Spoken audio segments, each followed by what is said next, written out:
Hello प्यारे दोस्तों, स्वागत है आपका इंटरव्यू क्लासेस में। बात करेंगे हम आपके 29 तारीख को होने वाले सामाजिक विज्ञान पेपर के बारे में। बहुत ही इंपॉर्टेंट ये आपके लिए होने वाला है, यहाँ से क्वेश्चन आपको ज़रूर देखने को मिलेंगे।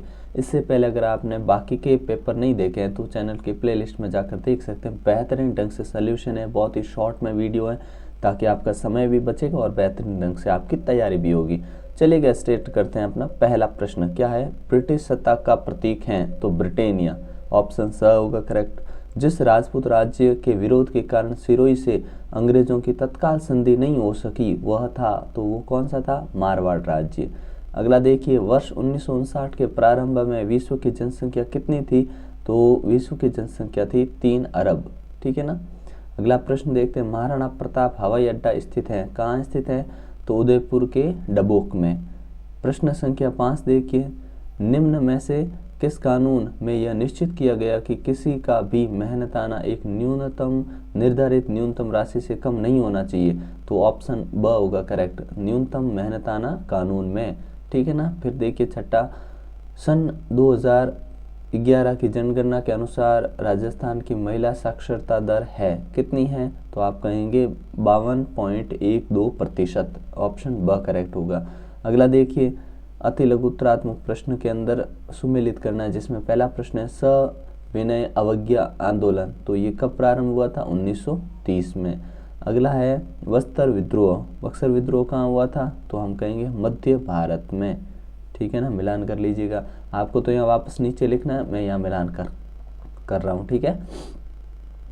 हेनरी थॉमस कोलब्रुक, तो इनका संबंध किससे? तो ये भाषाविद थे।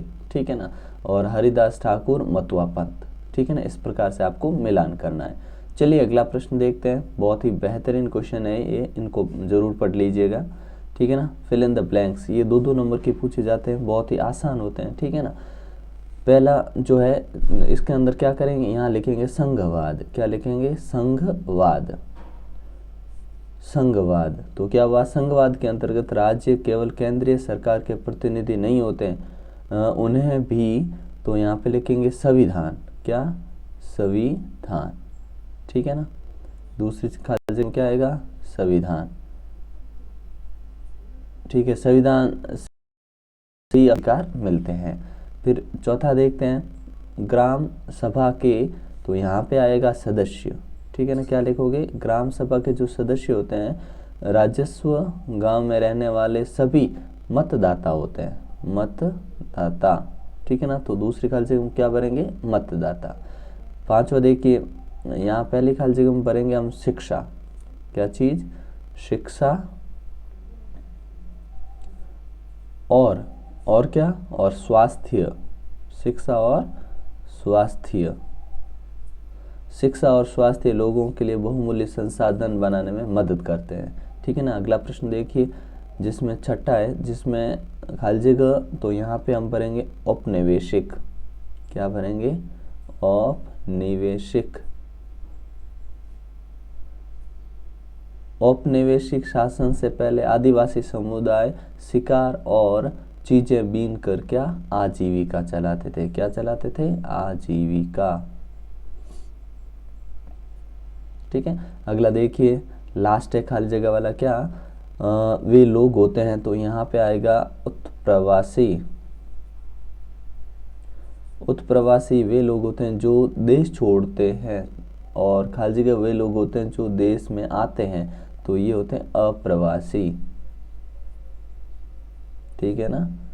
पहली में उत्प्रवासी, दूसरी में अप्रवासी। ठीक है ना। अगला प्रश्न देखते हैं, सन 1761 में कौन सा युद्ध हुआ? तो पानीपत का तीसरा युद्ध हुआ था। याद रखिएगा, हार किसकी हुई? मराठा हार गए थे। ठीक है ना। फिर दीकू किसे कहा जाता है? तो जनजातियों द्वारा जो बाहरी लोग होते थे उनको दीकू कहा जाता था। जो जनजाति थे ना, जनजाति द्वारा बाहरी लोगों को दीकू कहा जाता था। ठीक है ना। बहुत ही आसान डेढ़ नंबर के प्रश्न है। ठीक है ना। अगला है, प्राच्यवादी अंग्रेजी अधिकारियों के अनुसार देसी जनता का दिल किस प्रकार जीता जा सकता था? तो उन्होंने 3 कारण बताए। क्या बताए थे? शिक्षा के क्षेत्र में भारतीय ज्ञान को प्रोत्साहन दिया जाए, हिंदुओं और मुसलमानों को वही पढ़ाया जाए जिससे वे पहले से परिचित थे, जिससे वे आदर और महत्व देते थे। ठीक है ना, और उन्हें अनजाने विषयों की शिक्षा न दी जाए, ये उनका मानना था। अगला प्रश्न देखते हैं, जामदानी बुनाई के तत्काल 2 मुख्य केंद्रों के नाम बताइए। तो बंगाल में स्थित ढाका, संयुक्त प्रांत से स्थित लखनऊ, ये 2 मुख्य केंद्र थे, ठीक है ना। अगला है, अंतिम मुगल बादशाह ने अपनी आखिरी साल कहाँ बिताए।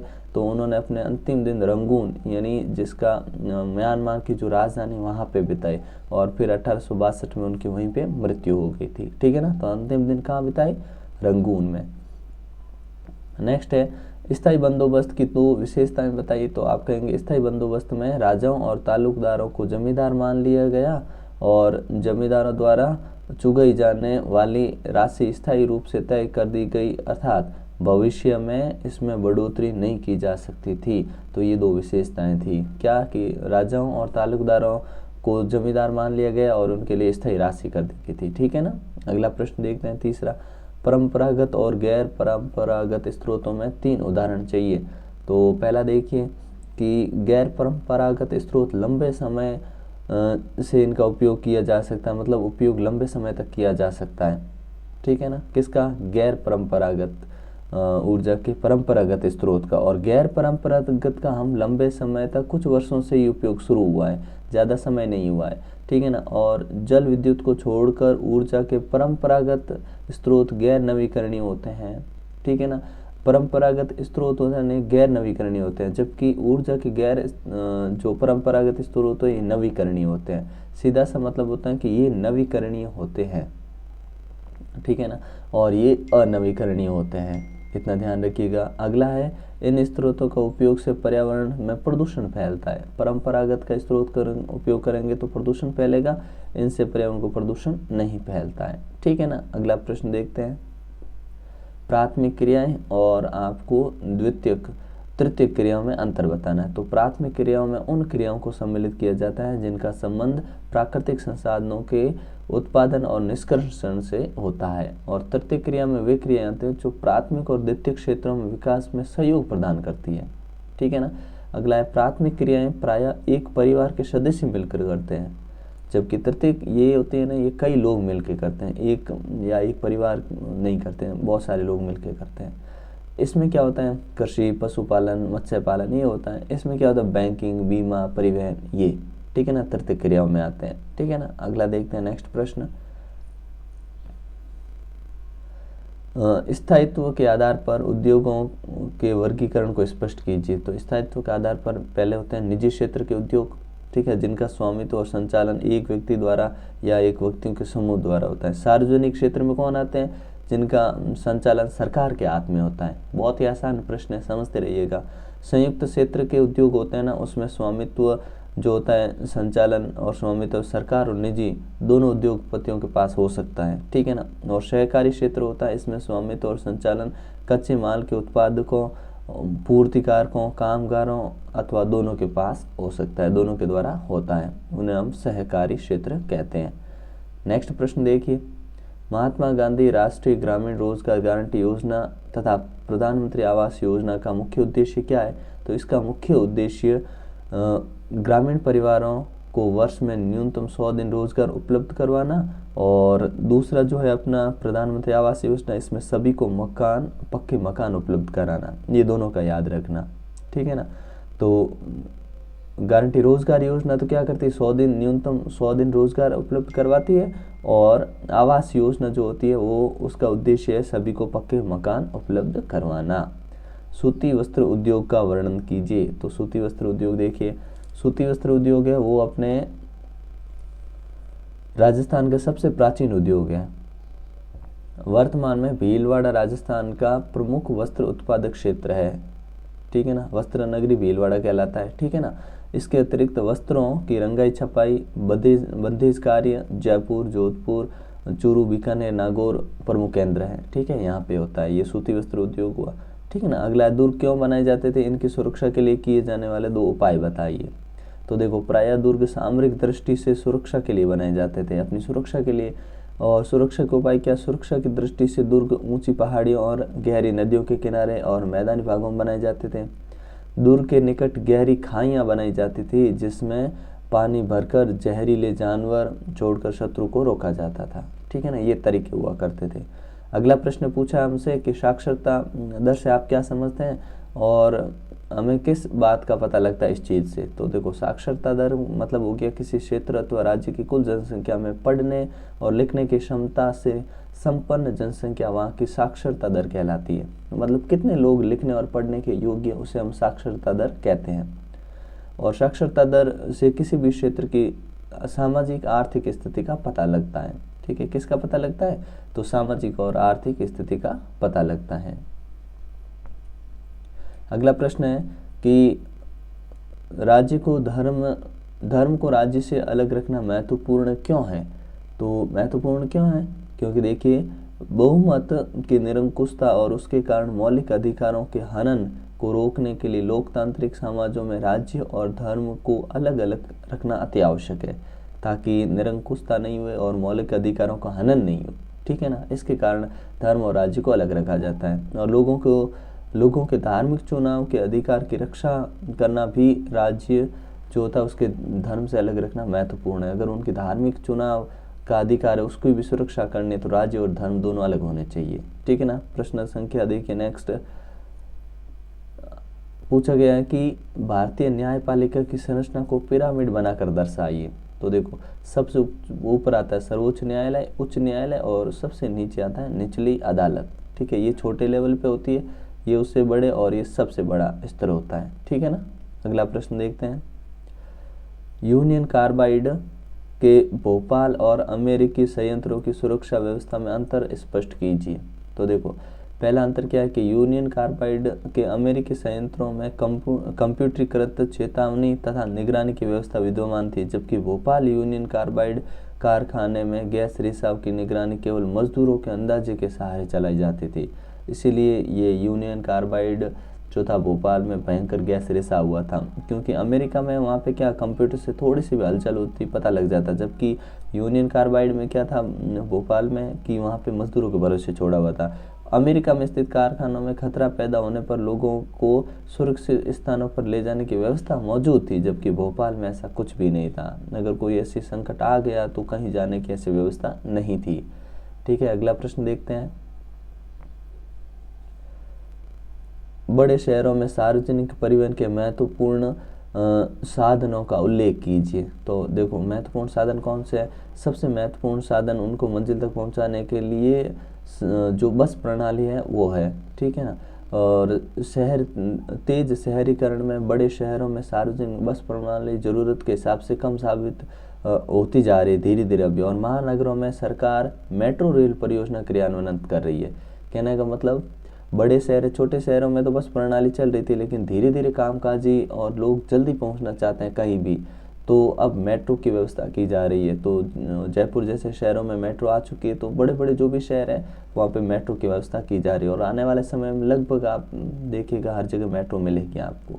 ठीक है ना। अगला प्रश्न है कि रोलेट एक्ट क्या था। तो रोलेट एक्ट क्या था कि रोलेट एक्ट के अनुसार अंग्रेजों के मनमानेपन की एक मिसाल थी। कहने का मतलब, इस कानून के द्वारा ब्रिटिश सरकार बिना किसी मुकदमा चलाए किसी भी व्यक्ति को कारागार में डाल सकती थी। मतलब उनको कोई भी आदमी गलत लग रहा है, कोई मुकदमा नहीं, सीधे जेल में डाल दो। ठीक है ना। महात्मा गांधी सहित सभी भारतीय राष्ट्रवादी नेताओं ने रोलेट एक्ट का विरोध किया था, क्योंकि अंग्रेजों को बुरा लगा, उसको जेल में डाल दो, कोई कानून नहीं, कोई सुनने वाला नहीं। ठीक है ना, ये था रोलेट एक्ट। अगला प्रश्न देखते हैं, प्रश्नकाल क्या है। तो प्रश्नकाल संसद में एक महत्वपूर्ण व्यवस्था है। इसके माध्यम से सांसद सरकार के कामकाजों के बारे में जानकारी हासिल करते हैं। इसके माध्यम से संसद कार्यपालिका को नियंत्रित करती है और इसमें पूछे जाने वाले विभिन्न प्रश्नों के माध्यम से सरकार को उसकी कमियों के प्रति आगाह किया जाता है और इसमें विपक्षी दल सरकार की नीतियों और कार्यक्रमों की कमियां सामने लाते हैं। ठीक है, ये प्रश्नकाल होता है। ठीक है ना। अगला प्रश्न है कि आपको मैप के अंदर इम्पोर्टेंट मैप का एक वीडियो डाला हुआ है, जिसमें आपको महत्वपूर्ण जो पर्यटक स्थल है उनको भरना बताया गया है। ठीक है ना। यहाँ पे आपको सीधे आपको क्या जिले बताने, अजमेर। तो अजमेर, ये जो अजमेर है ये यहाँ पे ये अजमेर है। ठीक है। झालावाड़, ये झालावाड़ है, लास्ट वाला ये पार्ट। ठीक है। गंगानगर, श्री गंगानगर, ये भाग श्री गंगानगर है, ठीक है ना। बहुत ही आसान है। और अगर मैप के लिए आपने वीडियो देखना चाहते हैं तो पीछे वाले जो मॉडल पेपर है उनमें भी देख सकते हैं, चैनल पे अपलोडेड है सारे, ठीक है ना। चलिए नेक्स्ट देखते हैं। फिर पूछा गया 1857 की क्रांति के समय राजस्थान के तत्कालीन, या तो इसका जवाब दीजिए या फिर आपके पास है नसीराबाद एरिनपुरा में हुए विद्रोह को अपने शब्दों में लिखिए। तो देखिए 1857 क्रांति के बारे में हम लिख देते हैं क्या कि 1857 क्रांति के समय राजस्थान में मेवाड़, मारवाड़, जयपुर में क्रमशः, देखो मेवाड़ के अंदर मेजर सॉवर्स, मारवाड़ में मैकमोसन और जयपुर में थे अपने कार्ल ईडन, ये पॉलिटिकल एजेंट यानी एजीजी नियुक्त किए गए थे। ये सभी राजस्थान के तत्कालीन एजीजी जॉर्ज पैट्रिक लॉरेंस के अधीन थे, ठीक है ना। और राजस्थान के समय 6 सैनिक छावनियाँ थी जो नसीराबाद, नीमच, एरिनपुरा, देवली, ब्यावर, खेरवाड़ा में थी, ठीक है ना। ये छावनियाँ थी। ये जो छावनियाँ थी जो नसीराबाद, नीमच, एरिनपुरा, इनमें ये सैनिक छावनियों में 5000 भारतीय सैनिकों अतिरिक्त कोई भी यूरोपीय सैनिक नहीं था। इसमें 5000 तो भारतीय सैनिक थे, ठीक है ना। इस प्रकार से आपको इसका उत्तर लिखना है। अगला प्रश्न देखिए। अगला है कि आपराधिक न्यायिक व्यवस्था के पक्ष में कौन कौन से विविध पक्ष कौन कौन से हैं और इनमें किन्हीं दो की भूमिका का वर्णन करिए। तो हम देखते हैं आपराधिक न्यायिक व्यवस्था के विविध पक्ष, ठीक है ना, क्या क्या हो सकते हैं। इसमें आपराधिक न्यायिक व्यवस्था में वादी और प्रतिवादी के अतिरिक्त पुलिस, वकील, जो सरकारी वकील होते हैं वो, बचाव पक्ष का वकील और न्यायाधीश के 4 अधिकारी प्रमुख भूमिका निभाते हैं। ये इतने लोग होते हैं जो इसमें महत्वपूर्ण भूमिका निभाते हैं, ठीक है ना, इनका रोल होता है। सरकारी वकील की भूमिका देख लेते हैं। ये सरकारी वकील राज्य का पक्ष प्रस्तुत करता है।